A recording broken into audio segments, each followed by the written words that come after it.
भारताचे एक सार्वभौम समाजवादी धर्मनिरपेक्ष लोकशाही गणराज्य घडवण्याचा त्याच्या सर्व नागरिकास सामाजिक आर्थिक व राजनैतिक न्याय विचार अभिव्यक्ती विश्वास श्रद्धा व उपासना यांचे स्वातंत्र्य दर्जाची व संधीची समानता निश्चितपणे प्राप्त करून देण्याचा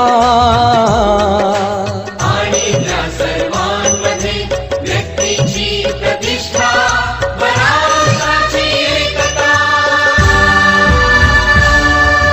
आणि एकात्मता